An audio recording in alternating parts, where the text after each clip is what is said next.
নমস্কার, সোনু কিচেনে সকলকে স্বাগত জানিয়ে আজ তোমাদের সঙ্গে শেয়ার করব নিরামিষ সবজি ডালের খিচুড়ি বন্ধুরা। আর এরকম নিরামিষ সবজি ডালের খিচুড়ি থাকলে বৃষ্টি বাদলার দিনে কিন্তু জাস্ট জমে যাবে, কোনো কথা হবে না।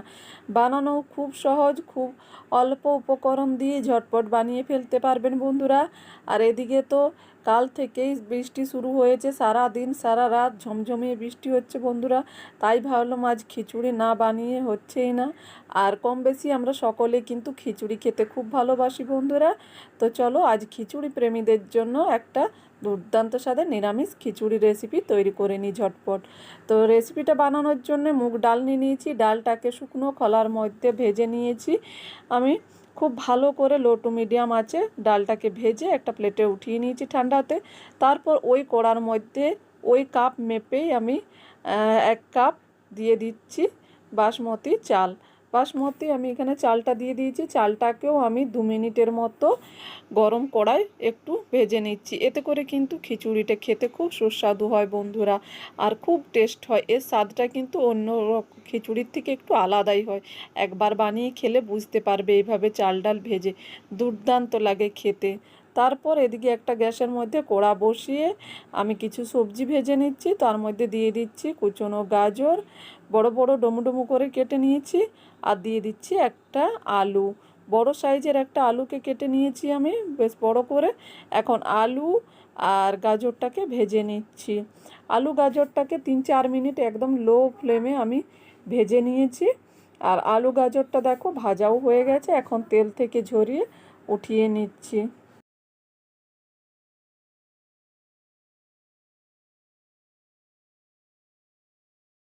আর সব সর্ষের তেলটা কিন্তু আমার বেঁচে গেছে বন্ধুরা, অথচ সবজিটাও ভাজা হয়ে গেছে। তারপর দিয়ে দিচ্ছি ওই তেলের মধ্যে 1/2 চামচ গোটা জিরে ফোড়ন, আর দিয়ে দিচ্ছি একটা তেজপাতা, দুটো শুকনো লঙ্কা। কয়েক সেকেন্ড নাড়াচাড়া করে নিয়ে একটা মিষ্টি গন্ধ বেরিয়ে আসবে, তখন এর মধ্যে দিয়ে দেব একটা বড় সাইজের কেটে রাখা টমেটো। এই টমেটোটাও দিয়ে দিচ্ছি। টমেটোটা দেওয়ার পরে আবারও ভালো করে নাড়াচাড়া করে একটু মিশিয়ে নিচ্ছি যতক্ষণ না হালকা টমেটোটা নরম হয়ে আসছে। টমেটোটা নরম হয়ে যাওয়ার পর কয়েক সেকেন্ডের মধ্যে দিয়ে দিচ্ছি 1 চামচ বেটে রাখা আদা। আদাটাকেও দিয়ে ভালো করে মিশিয়ে নেব যাতে আদার কাঁচা গন্ধটা চলে যায়। তারপর এর মধ্যে এক এক করে গুঁড়ো মশলা অ্যাড করব। প্রথমেই দিয়ে দিচ্ছি 1 চামচের মতো হলুদ গুঁড়ো, তারপর দিয়ে দেব 1/2 চামচের মতো ধনে গুঁড়ো, আর 1/2 চামচের থেকে একটু বেশি দিয়ে দিচ্ছি জিরে গুঁড়ো। তারপর এই মশলাগুলো দিয়ে আবারও ভালো করে মিশিয়ে নিতে হবে একদম লো ফ্লেমে, যাতে মশলাটা কোনো রকম জ্বলে না যায়।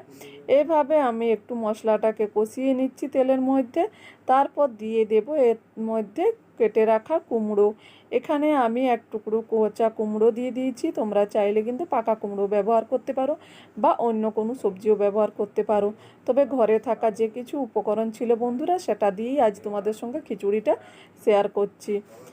এইভাবে খিচুড়ি রান্না করে খেয়ে দেখবে, অসম্ভব সুন্দর লাগে খেতে বন্ধুরা।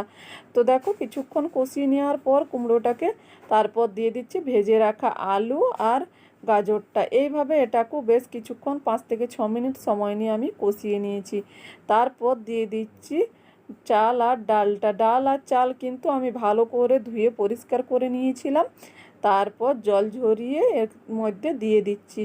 এইভাবে চাল ডালটা দিয়ে আবারও 2 থেকে 3 মিনিট আমি এটাকে এভাবে বেশ কিছুক্ষণ রান্না করে নেব। তবে গ্যাসের আঁচটা কিন্তু একদম লো ফ্লেমে রেখে দিতে হবে, তাছাড়া কিন্তু নিচে লেগে যেতে পারে।